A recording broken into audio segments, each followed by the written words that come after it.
Morning everybody, welcome to Indycar. My name's Gordon Ross. Today I'm in Partick and broadcasting today from, near to Rockhill Parish Church.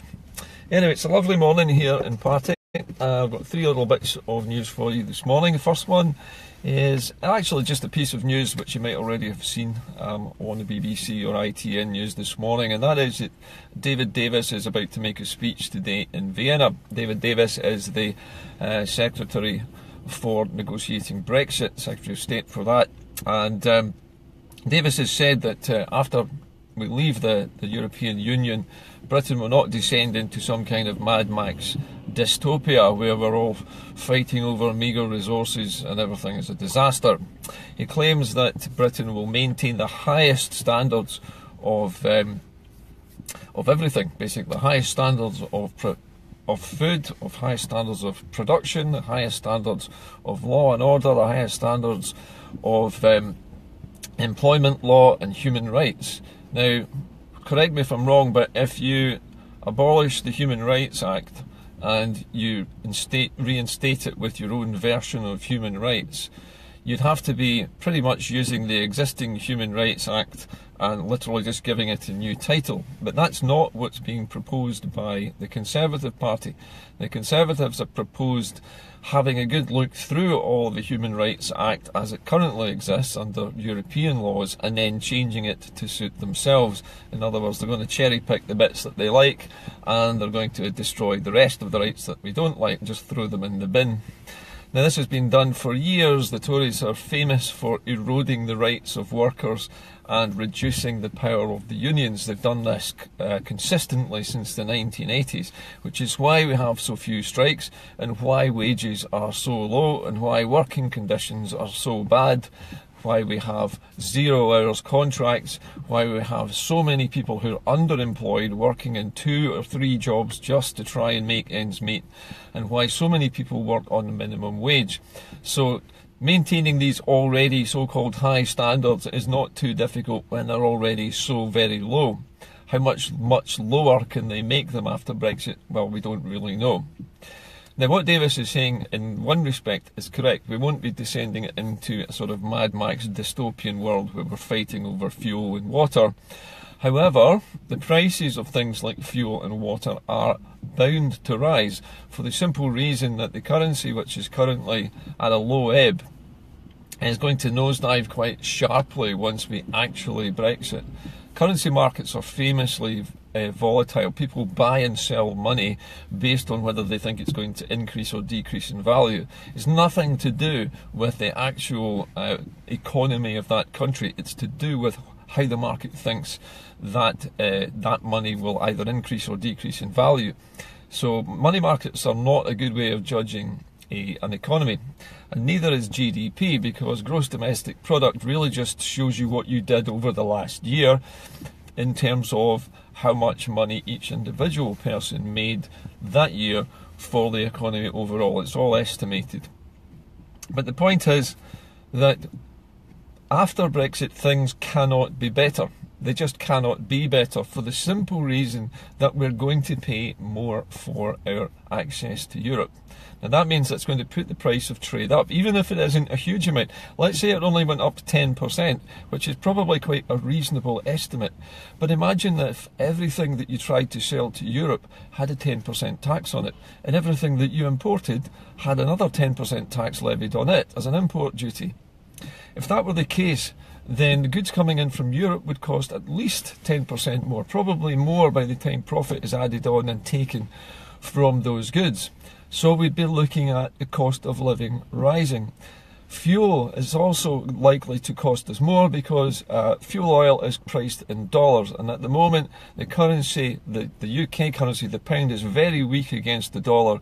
So any fuel that we have to buy in, such as gas or even oil, sometimes we buy in off the open market because we don't actually have a nationalised oil industry to give us oil at a cheap price. But if we're buying oil in, we're buying it at dollar prices, and that means it's going to cost more for fuel as well. And by the time the cost of that extra is added at the pumps. Then you've got to add on to that the huge amount of fuel duty, which is currently somewhere between 70 and 80%. Then that compounds the rate again and puts the price of fuel up, which increases the cost of transporting goods, which has another knock-on effect on the cost of goods. So no matter what David Davis says to you about it not being a dystopia, now it's not going to be a dystopia, but inflation is going to rise. It's currently at 3%. It's very likely to rise steeply after Brexit for the simple reasons that I've just outlined. So things are not going to be that great. And also we heard yesterday from Guy Verhofstadt, who is another senior negotiator for the EU, that the United Kingdom could have its transition period withdrawn if the UK does not comply fully with the four basic pillars of EU membership, which are the free movement of people, the free movement of cash, the free movement of goods and services.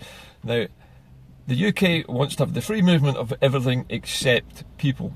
And as Verhofstadt pointed out, you cannot have people penalised for Brexit when everything else is behaving normally as if we were in the EU. It just will not work. And the European Union will not stand for that. And if the UK does not accept the free movement of people during the transition period, then the transition period will be withdrawn. And if that happens, there will be a cliff edge Brexit on the 19th of March next year. So the stakes are high.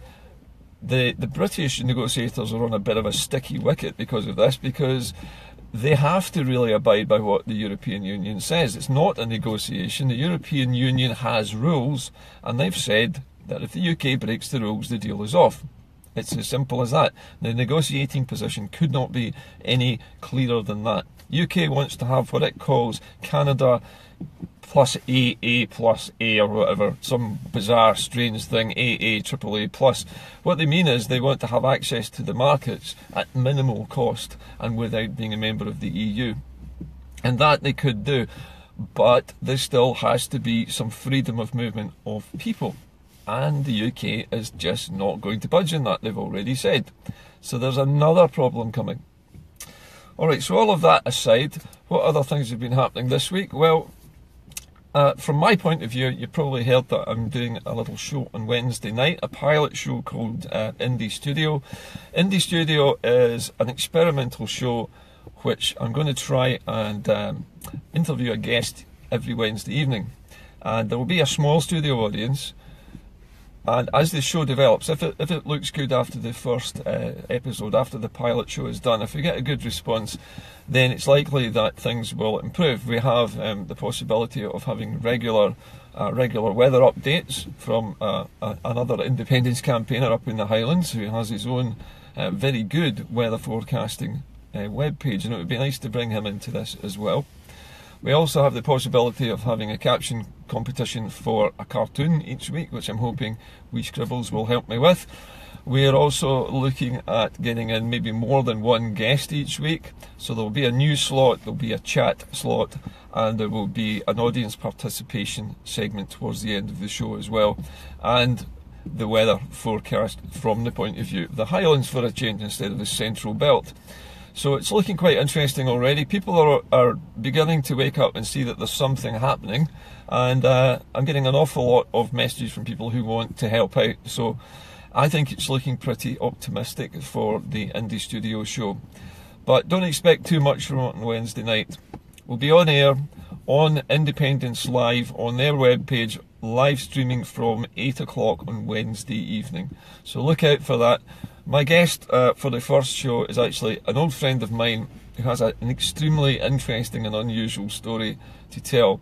He's just finished writing his first book, which I read myself, just finished it the other night, and I think you'll find the story is quite a strange one, but interesting all the same. So hopefully I'll talk to you all again tomorrow night. There probably will not be an Indycar show tomorrow because I've got a lot of work to do for the evening, but I look forward hopefully to welcoming you all to the Indie Studio show on Wednesday evening. That's about it for now. Anybody who wants to contact me, do it in the usual way. If you have any ideas for future shows or any other issues you want me to cover, please let me know by messaging me after this show. Anyway, have a good day. The weather's lovely. Get out there and enjoy it, and I'll see you tomorrow. Bye for